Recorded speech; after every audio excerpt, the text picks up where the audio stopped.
Mungu manyani nipa Imana yubatse ubwami muri nje. Mungu manyani jenga falme. Amafaranga yose wibye, pesa zote ambazo ni ubutunzi wariganyisha, mali yote nyoli ayo apuye mu busambanyi tangwa n'abantu nabe kuri mwe. Amani ambayo haipanake na watu iko. Kari muzingwa amahoro adatangwa n'abantu nabe kuri mwe. Sema amani ya Kristo iwe pamoja nanyi. Amazina yanjye ni Irebere Pastor Nsanzumuhire Emmanuel. Jina yake Nsanzumuhire Emmanuel. Hanyuma rero ndi umushumba Methodist. Mchungaji kwa kanisa la Methodist. Hanyuma rero ndi umwana w'Imana. Mtoto wa Mungu. Amen. Amen. Imana uyu munsi yagukunze. Leo Mungu amekupenda kubera ko yakuzanye hano. Jo amekualika kufika hapa. Reka nsubiremo. Acha nirudilie. Imana yagukunze kuko yakuzanye hano. Mungu alikupenda kwa kuwa amekuleta hapa. Imana yakuzanye mu rusengero. Wakati Mungu anakuleta kanisani, ujye utekereza ko hari abandi bari muri buwate. Kuwa natafakara kama wengine wako kubuwate. Ujye utekereza yuko hari abandi. Kuwa nawaza kama kuna wengine bari gukubitwa utuduhanga twose batumenaguriye mu nzira. Bako napika na hizi sura zote wamezi. Kubera ubusinzi. Juu ya ulevi. Amen. Amen. Ni utekereje icyo kintu warabaye yo nkange zamurira Imana. Kama umewazia kile kitu rudishia Mungu utukufu. Haleluya. Amen. Haleluya. Amen. Wa mbere twaganiriye ijambo rikomeye. Siku ya kwanza tuliongelea neno ya nguvu. Twaganiriye amagambo akomeye. Tuliongelea maneno ya nguvu. Nubundi niyo tugiye gucumburira. Jo yenyewe tena tutarutilia. Tugiye gusoma igitabo cya Yohana. Tutasoma kitabu cha Yohana. Igice cya 15. Sura 15. Turaza gusoma duhereye 4. Tutaanzia kwa mstari wa 4.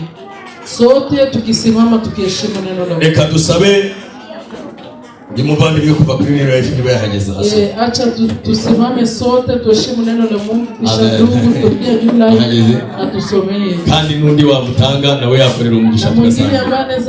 Yohana igice cya 15 turahera ku murongo wa 4 hanyuma dusoze na 7. Mstari wa 4 hadi 7. Barakoze kubaha Imana. Oya nundi wahageze yasoma fa wahabonye. Yes. Usoma mu izina rya Yesu. Amen. Yohana igice 15. Umurongo wa 4. Yego. Mugume muri nge. Mugume muri nge. Nanjye ngume muri mwe. Nanjye ngume muri mwe. Nk'uko ishami ritabasha kwera imbuto. Nk'uko ishami ritabasha kwera imbuto ubwaryo. Bitagumye ku muzabibu. Bitagumye ku muzabibu. Niko namwe mutabibasha. Niko namwe mutabibasha. Nimutaguma muri nge. Nimutaguma muri nge. Amen. Komeza ugeze 7. 5. Nige muzabibu. Nige muzabibu ukuri. Namwe muri amashami. Namwe muri amashami. Uguma muri nge. Uguma muri nge. Nanjye nkaguma muri we. Nanjye nkaguma muri we. Uwo ni we wera imbuto. Uwo ni we wera imbuto nyinshi. Kuko ni ntacyo mubasha gukora. Kuko ntacyo mubasha gukora. Mutamfite. Umuntu utaguma muri nge. Umuntu utaguma muri nge wafate cyane.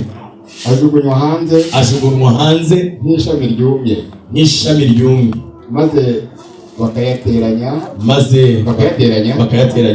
bakayajugunya mu muriro agashya.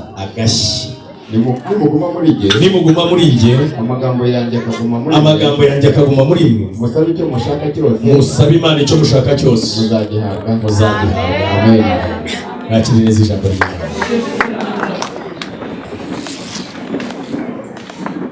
Nakiririza ijambo ry'Imana.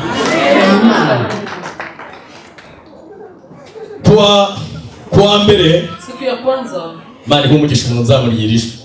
Haleluya. Amen. Kwa mbere siku ya kwanza twize icyigisho kivuga ngo mbese muri ye system. Tulijifunza somo ambalo inaitwa sema uko mu system gani. Twaravuze ngo amen.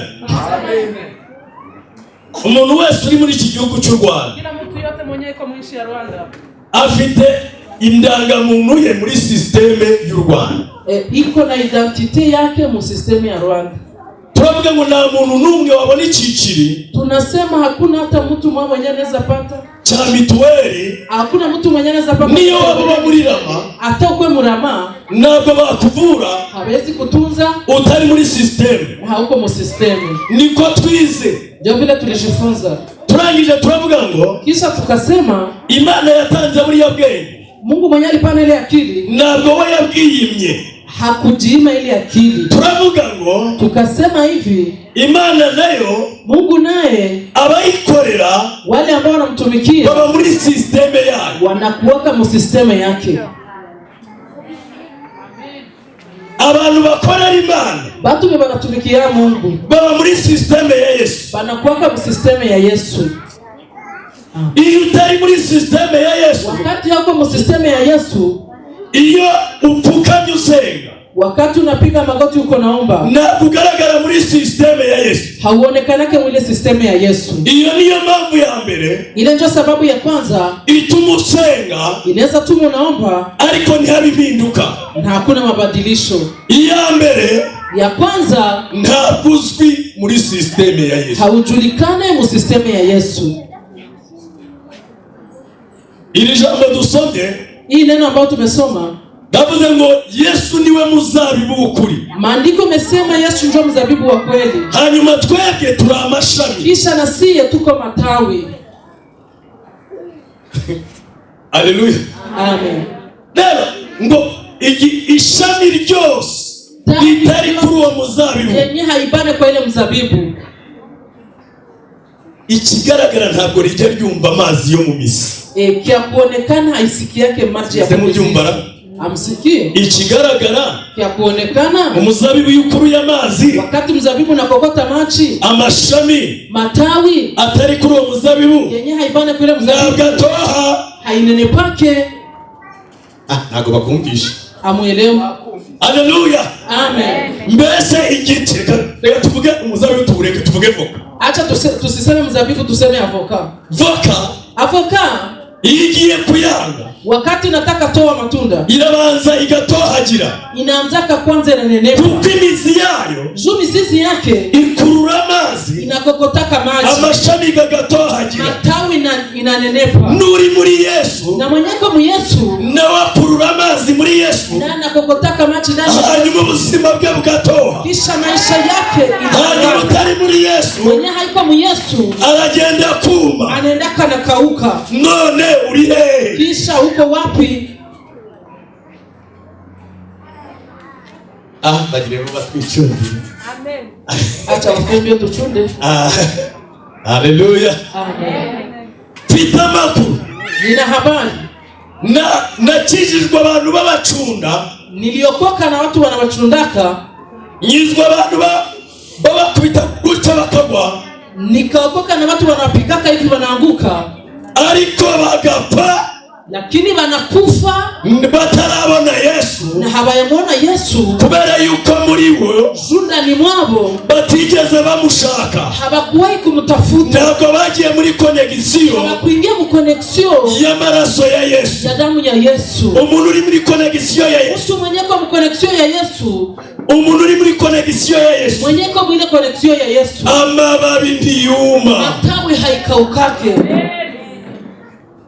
Tubaye abakecuru dufite imyaka 30, tunakuwa bazehe na tuko na 30, ariko Imana niyo yabingome, lakini hata wasenga imyaka 10 hata Mungu itaraguhana biswi. Mungu unaweza omba miaka 10 na hayakupatia hata biswi.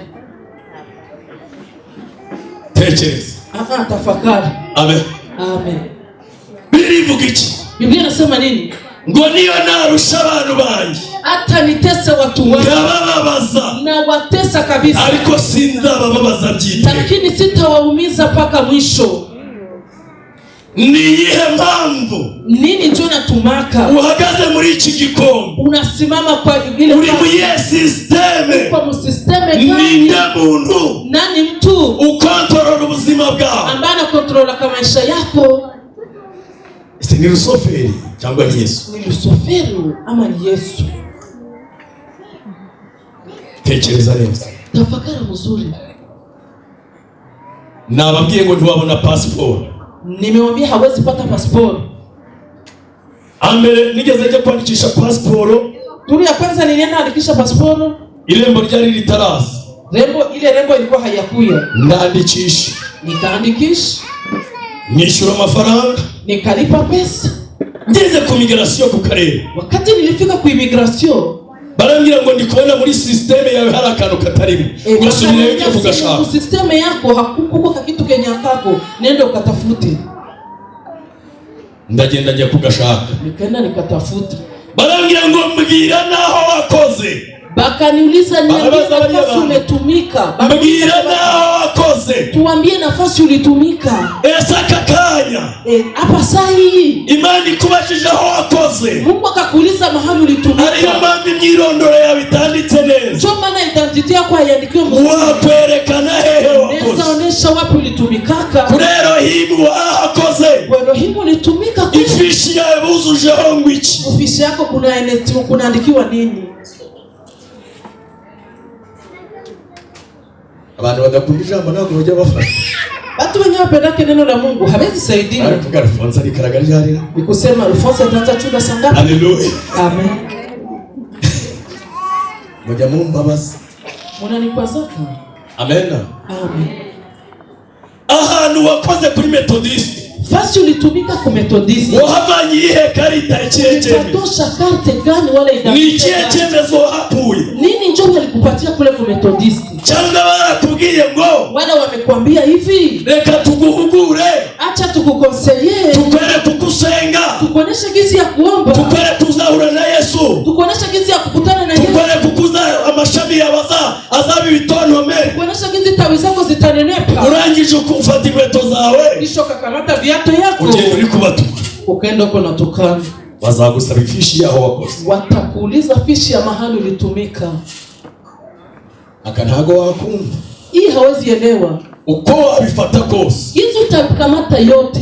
Uyu mushumba wawe. Uyu mchungaji wako. Ni mudugudu wawe. Ni njo chef de bazamubaza. Batamuuliza. Nyereka. Nioneshe. Ukuntu. Kisi. Claude yasenze. Claude alikuwa naomba. Pifishi yawe. Kufisha yako. Bazandika imirimo wakoreye hano. Batandika ako kazi. Mwene data sibyo kunegosera. Mwishuru habaye ibitabo bibiri. Mbinguni kuna kwaka vitabo mbili. Haba ibitabo bingahe? Kuna kwaka vitabo mbili. Igitabo cy'imirimo. Kitabo kya kazi. N'igitabo cy'ubugingo. Na kitabo kya uzima wa milele. Ibyo gusa. Igitabo cy'amagambo. Kitabo kya maneno. N'igitabo cyo kwiremera ubucocero. Na kitabu cha kujumbia. Igitabo cyo kuroga. Kitabu cha bulosi. Igitabo cyo gusambana. Na kitabu cha uzinzi. Ibyo bitabo ntabwo bizagaragarayo. Ibyo bitabo byote bitaonekana. Bizagaragara kwa Rusoferi. Bitaonekana kwa Rusoferi. Ibitabo byo kugura byari nyinshi. Bitabo vya kuuza primise nyingi. Ibyo bitabo bizaboneka kwa Rusoferi. Vyote biko kwa Rusoferi. Udepoza he? Wapi njona wekaka? Udepoza he? Wapi njona wekaka? Maze kumenya yuko kisha kuelewa ya kwamba nari agenti wa Burarirwa. Siko agent wa Burarirwa. Chunga ko bazamu umupira ntibawuma. Nikachunga banipatia hata polo bakaniima. Chunga ko bazamu ingofero ntibayima. Nikachunga banipatia hata shapo bakaniima. Kandi na depoza gayo menshi. Nilikuwa nawekesha hapo franga mingi. Amahero n'amadolari yose nyabitsaye. Na dolari nilikuwa nawekesha kule. Hanyuma shaka ndavuga ngo wenda mu maroji ho bazanyishyura. Nikasema kule ku maroji batanilipa. Negereza ko ku maroji bamana umupira reka da. Nikachunga kule ku maroji banipatia hata polo bakaniima. Menya makuru. Nikaelewa habari. Menya ko mwijuru. Jua kwamba mbingu. Nibo bajya batanga ifishi. Jua kwenye wanapanga fishi. Haleluya. Amen. Menya ko aribo batanga ifishi. Jua kama mbinguni ndio wanapanga. Ndavuga ko iyi company nakoreraga. Hii company ilikuwa natumia. Reka nyireke. Acha niache. Nigire kwa Yesu. Niende kwa Yesu. Kubera ko Yesu. Juu Yesu. Ni wewe nyine. Iyo utuye muri we. Wakati unatona. Ukagendera muri we. Unatembelea ndani mwako. Ugenda wera imbuto. Ijana. Magana mbese. Unaenda uko na shilingi. Mitamoda. Nikachagoda. Nani mfuye ro. Nilikuwa nakufa mbaya. Haleluya. Amen. Uri kubyumva utese. Uko nasikia yeye. Uyu mugabo. Mwanaume. Reka mvuge Rusoferi basi. Acha basi niseme Rusoferi. Bila yuko afite abantu benshi. Juiko na watu mingi. Icyo gihe. Ile wakati. Nari mfite umwami bita Rusoferi. Nilikuwa na mfalme ambaye anaitwa Rusoferi. Kuko niwe nakoreraga. Sio mwenyewe nilikuwa natumikia. Akambwira tumba mwana wangu. Anakuwa ananiambia sikia mtoto watoto wangu. Bali abantu barasaze. Bali watu ni benda basimu. Ari amaturo mu bana y'abapasiteri. Zile sadaka ni za mapasteri. Abapasiteri babisha umutwe. Bapasteri babisha ubwenge. Bapasteri bana wakili. Ni wajanja. Ni njarja. Bibi uvireyo. Toka kule. Ngino muri boate. Kunya kuboate. Kwa nyanja. Twende kwa nyanja. Muri sodevi. Twende msodevi. Icyo gihe mu gihe cyacu wabaga na boate yita Titanic. Ile siku wakati yao walikuwa na boate wanaita Titanic. Titanic tumwana cyo bitateye isoni. Titanic banakuwa haleluya. Hatari kabisa. Hali hafi yo kuri 2020. Hali boate murazi. Kulikuwa hali kuri 2020 ko muhora kuzuba sanga waragizeyo icyo gihe. Haleluya. Amen. Nutuwega bitagavuduka twazaga mu mashasho. Na tupombe balikuwa naitezea. Bamara kuyamemba yose. Saba nampokeza faranga zake zote. Ibikoresho bya leta nakoreraga. Kazi zote za leta nilikuwa natumika. Naita mbibitsa. Mimi nawekesha vitu yote. Naita mwongeye gukorera rusoferi. Mimi nasema nenda kutumikia rusoferi. Abadamu beza muri hano. Banamke wazuri ya Mungu hapa. Muri kudepoza. Mungu anawekesha wapi? Bari kudepoza. Bamama wazuri, badada wazuri, Mungu anawekesha wapi? Muri kudepoza. Mungu anadepose wapi? Ni muri sodevi. Ni kuri twahageze. Ni wapi? Karibana.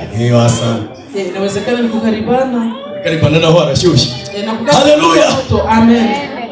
Ayo yose na depoje yo. Zile zote niliwekesha kule. Nagiye muri caisse sociale. Nilienda ku caisse sociale. Kugira ngo ndebe ko bambiki. Usema niende kama baliniwekea. Sanga hana na kanu namba banzigamiye.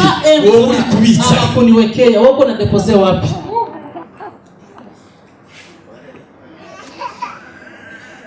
Imana yitegereza Adamu. Mungu akaona Adamu. Iramubwira ati Adamu. Akamwambia Adamu. Uri Adamu. Uko wapi Adamu? Mana iramubwira Adamu abwira Imana ngumba Mana. Adamu akamwambia Mungu, sikia Mungu. Wari waramaye ingobyi ya Edeni. Ulikuwa umenipatia Edeni. Ariko Satani. Lakini shetani. Yanzoka waremye. Ile nyoka ambayo uliumba. Irasanga. Akanitembelea. Irashukashuka. Akanidanganya. Hanyuma. Kisha. Wa mugore wampaye. Ule mti ambao nilipatia. Azalira cha giti. Akaletea ile mti. Hanyuma ndakirya. Kisha nikaikula. Niyo mpamvu nihishe. Ndio maana najificha. None sibyo wambaye. Mimi binyo navaa. Wabwiwa n'iki ko wambaye ubusa? Nini cyo nikwambia kama unavaa buchi? Iramubwira itumba Mana. Akamwambia Mungu, ni wewe waguye mu bukungugu. Wewe nitosha kwenye mavumbi. Ariko lakini nakumvishije. Nilikusikia. Ndangije niremera ubucocero. Nikajumbia mavazi. Nirebera mu bucocero. Nikajiona mu mavazi. Niremera ubucocero. Nikajumbia mavazi. Niremera ubucocero. Nikajumbia mavazi. Niremera ubucocero. Nikajumbia mavazi. Niremera ubucocero. Nikajumbia mavazi. Niremera ubucocero. Nikajumbia mavazi. Niremera ubucocero. Nikajumbia mavazi. Niremera iki? Ubucocero. Mavazi. Ndavuga ngo uri Adamu. Nikasema ule ni Adamu. Mnapenda historia? Ambabariri inkuru za Adamu. Acha niwape historia ya Adamu. Haleluya ariko. Amen. Nibiri kunyimba ikiriki. Ukundi nkuru ngiye icyanze kuba zose. Zikupendekereza zose. Acha tupatie historia. Haleluya. Amen. Haleluya ariko. Amen. Basi ndazima kubita zimwe zo kupaka zipesi zimwe bapenegereza hariya nange ndaje nziba izo. Acha niwapatie. Izo turero hivi. Haleluya. Amen. No. Adamu na abana na watoto wake. Ubwo nivuga abana be ni wowe. Ikisema watoto yake ni wewe. Hanyuma Adamu aragumana Adamu. Adamu atabakia tu ni Adamu. Haleluya. Amen. Aravuga ngo rero. Akasema sasa. Iyi Edeni yitwa Biblia. Hii Edeni ambayo unaita Biblia. Reka shakamo umurongo. Acha nitafute mstari. Gushobora kundengera. Ya kunisaidia. Reka some. Acha nisome.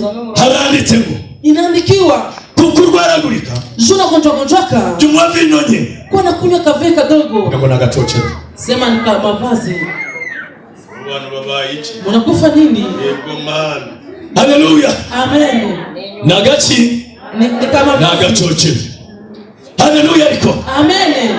Uyu mugabo Imana yabaye. Mwanaume Mungu amenipatia. kupitia. Ndikuona risugumwe. Niko naona haiko moja. Reka chake. Acha nitafute. Na Manueli. Na Emmanuel. Wibogare. Nani Bogare? Azajanyohereza. Atakuwa anaitumia. Kugishoro. Kukapitali. Karanditse ngo. Inaandikiwa. Haleluya. Amen. Nobura ubwenge. Kwa akili. Nzaguta. Nitakutupa. None mbura ubwenge. Kwa akili. Kandi Manueli. Na Emmanuel. Yambwiye ngo. Amenambia hivi. Aranguza igishoro. Atanikopesha kapitali. Ubucoce. Ni mavazi. Haleluya. Amen. Ubuki. Mavazi. Ubucoce. Arabudoda we. Bakaishona. Benada. Batoto ya damu. Barabudoda. Banajua ishona. Haleluya. Amen. Bariya nabo. Bana nabo. Barakabya. Banapishisha. Ubusekera. Zamani si. Kona telefoni zabagaho. Telefoni zikukuwaka. Niba baraganiriraga mu ngo. Kama alikuwa anaongelea kunyumba. Ubwo ngewe. Miye. Nemere. Ndabagirizwe gutya. Kandi Rufosi. Yambwiye ngo njye kumusura. Tubiganireho neza. Mbese ibyo twabiganira. Tukabiganirira mu muhanda. Ngomba kujya kumusura. Hanyuma tukabiganirira muri geto. Hanyuma. Kwa mfose. Ile tuni mavazi kwa najumbia. Ubuki. Ile ni mavazi. Ego. Hello. Ubuki. Mavazi ya kujumbia. Benada musha. Batoto ya damu. Naba ni watu ya kwiki. Ariko. Lakini. Ngiye gukubita igipindi. Natapika kipindi. Mama Sandrine. Mary. Imana iravuga ngo. Mungu anasema. Imana iravuga ngo. Mungu anasema hivi. Urubwenge. Tukakosa akili. Atatutupa. Kagende mu karange. Acha nende mu karange. Kore higishoro. Mtosha kwa kapitali. Na yamuha. Ni kazi Mungu. Kama ndamulipaka. Azamuhakanira hari resese twandikira. Basi tuliandikia. Hari resese twandikira neza. Huko basi faktira niliandikia. Wanyishyuye. Ejo mu gitondo. Mama Christina kaza. Kisha Mama Christina anakuja. Wanyishyuye amafaranga yanjye. Mama. Tulipa faranga sana. Sana aho byanditse. Nionyeshe kwenye tule. Sana aho byanditse. Nionyeshe. Abaririmbyi. Baimbaji. Baba mu rusengero. Banaishi mu kanisa. Nabarokore. Ni banakole. Bashaka umugisha. Banataka baraka. Barahogoza. Banaimba. Bararirimba. Banajua imba. Ubucoce. Ni mavazi ya kujumbia. Muvanemo ubucocero mwambaye muhinduka abana b'Imana. Yohana yavuze ngo haleluya, igiti cyose kitera imbuto baragihaguza bakakijyana mu muriro bakagitwika kwenye moto kisha wanailunguza.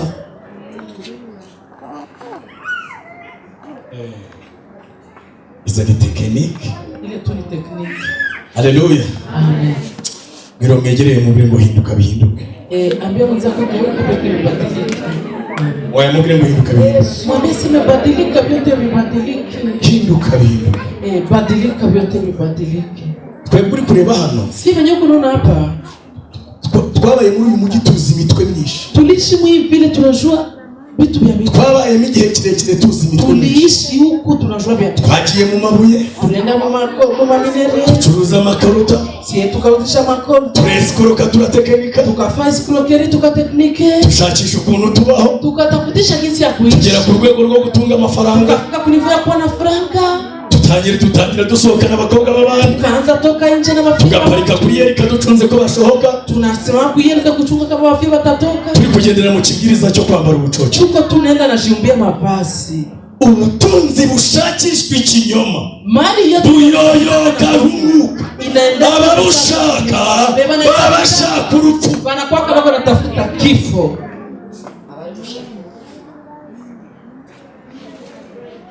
Ndahiriye Imana reka ndahirira hano. Acha na pia kumazabara.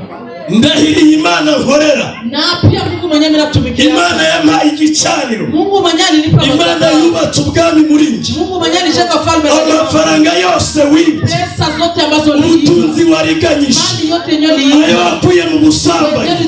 Ndahiriye ayo mafaranga azagenda huko. Zile pesa zikaenda kama zile hewa na zitakuachia sida. Azana gusigira sida. Zitakuachia sida.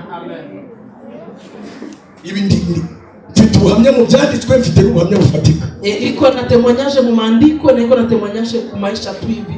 ya kuonekana. Numbone hano Usimwone hivi. Cyangwa juza mane nambaye ikora. Unaona anavaa. Cyangwa mane nambaye ikanzu. Unaona anavaa robe. Nashizeho n'ibirembo. Anatia kwa ndabifite. Ibiro birokoroko biriho amavuta arikomesha. Yote biko kwa mafuta. Haleluya. Amen. Twakoze technique. Lakini tulifanya technique. Kuri kamera mbababwira ka. Nishuto kwa kamera nikiambia kitu. Kasaye muhungu wanje agakape nk'ababwira. Acha ndakubwiza ukuri. Kuambia kweli. Byose bizashira. Itaisha.